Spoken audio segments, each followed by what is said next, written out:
Genesis chapter 23 opens on a somber and deeply personal note for the patriarch Abraham. The long and eventful life of his beloved wife Sarah has come to its end. The scripture records that Sarah lived to be 127 years old. This specific mention of her age is unique for a woman in the Old Testament. Her death occurred in Kiriath Arba, which is another name for Hebron, a significant location within the land of Canaan. This was the land God had promised to Abraham and his descendants, yet at this moment, he owned none of it. Abraham came to mourn for Sarah and to weep for her fulfilling his duties as a grieving husband in a display of profound and genuine sorrow. The narrative immediately establishes the emotional weight of the moment. She had journeyed with him from Ur-faced famine in Egypt and miraculously bore him a son in their old age. Sarah was the matriarch of the promised line, the mother of Isaac. Her passing marks the end of an era for the covenant family. The focus of the chapter shifts from intimacy to the practical need, the necessity of securing a permanent burial place for his wife, a final resting place worthy of her station and their faith. After the initial period of mourning, Abraham rose up from before his dead. He addressed the local inhabitants, the sons of Heth. His approach was one of remarkable humility and respect. He began by identifying his status: "I am a foreigner, a sojourner among you." This was a truthful declaration. Despite his great wealth and the respect he commanded, he was not a native citizen with inherent land rights. He was an outsider, a resident alien living among them by their grace. This humble posture was crucial for initiating the delicate negotiations that were to follow. He was not demanding anything, he was making a respectful request based on a pressing human need. His plea was direct and poignant. "Give me a possession of a burying place with you, that I may bury my dead out of my sight."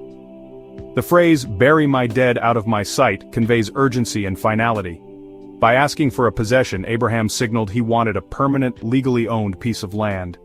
He did not want a temporary grave. He sought property that would belong to him and his family in perpetuity. Abraham, while grateful for the Hittites' generous offer, had a specific piece of property in mind. He continued the negotiation with immense cultural sensitivity. He bowed himself down to the people of the land, the sons of Heth. A second time. The city gate was the center of civic life. Acknowledging their authority as landowners and citizens preserved goodwill and legitimacy. His actions model godly character and humility. Having established respect, Abraham made his request clear. He asked the Hittites to intercede with Ephron the son of Zohar. He asked them to persuade Ephron to sell him the cave of Machpelah. The cave is at the end of Ephron's field. This shows Abraham had identified a suitable burial site beforehand, not random, strategic. The negotiation took place at the gate of the city. Legal matters and business transactions were held here, before elders and witnesses. By bringing his request to the gate, Abraham ensured the process was public, transparent, and legally binding. Ephron the Hittite was sitting among the sons of Heth when Abraham made his request. The elders relayed Abraham's plea. Ephron responded directly in hearing of everyone at the gate. The text emphasizes the public legal character of the proceedings. Ephron's initial response to Abraham was framed with the elaborate and gracious courtesy typical of ancient Near Eastern bargaining. He addressed Abraham with respect, saying, "No, my lord, hear me." He then made what appeared to be an incredibly generous offer. "I give you the field. The cave that is in it, I give it to you. In the presence of the sons of my people, I give it to you. Bury your dead." On the surface, this sounds like an outright gift. Ephron offered not just the cave but the entire field, all seemingly for free. Accepting such a gift would have put Abraham in Ephron's debt, creating a relationship of obligation. Abraham knew he could not accept. He needed to be the undisputed owner, not a grateful debtor. True ownership could only be secured through a clear and definite purchase. Abraham once again bowed before the people of the land. "But if you will give it, I pray you hear me.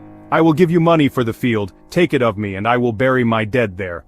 Sensing Abraham's resolve, Ephron finally named his price, politely dismissive.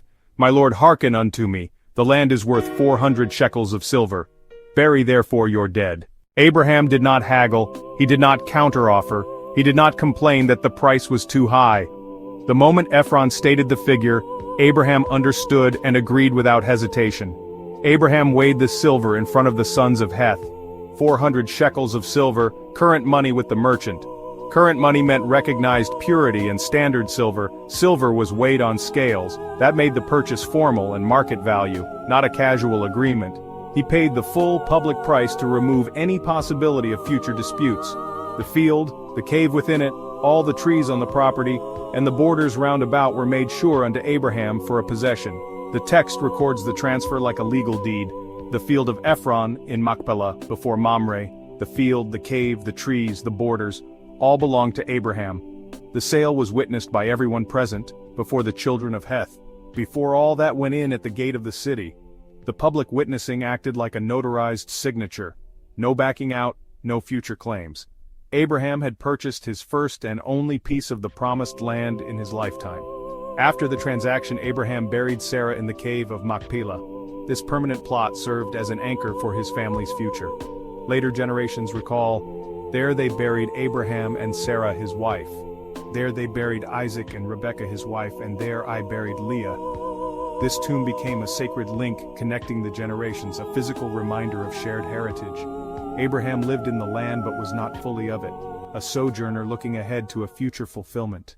The purchase of the cave of Machpelah is far more than a simple real estate transaction, it is a profound statement of faith. At this point, Abraham had God's promise for the entire land of Canaan, yet the only part he actually owned was this small cemetery. This single plot of ground became the tangible anchor of his hope. It was a forward-looking act, a down payment on a future divine fulfillment. He was not just burying his wife, he was planting the roots of a nation in the soil God had sworn to give them.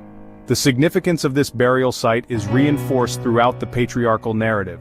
It became the family tomb for the founders of Israel. After Abraham's death, his sons Isaac and Ishmael buried him there with Sarah. Jacob made his son Joseph swear an oath to carry his bones out of Egypt and bury him in Machpelah with his fathers. There they buried Abraham and Sarah his wife. There they buried Isaac and Rebekah his wife. And there I buried Leah. This tomb became a sacred link connecting the generations, a physical reminder of their shared heritage and destiny. This chapter illustrates living as a sojourner and a foreigner in the world, a theme echoed in the New Testament. Abraham conducted himself with integrity, humility, and wisdom among a people who were not his own. His purchase of a tomb, rather than a palace, shows where his ultimate treasure lay, not on earth, but in the promise of God. Ultimately, Genesis 23 is a crucial bridge in the story of redemption.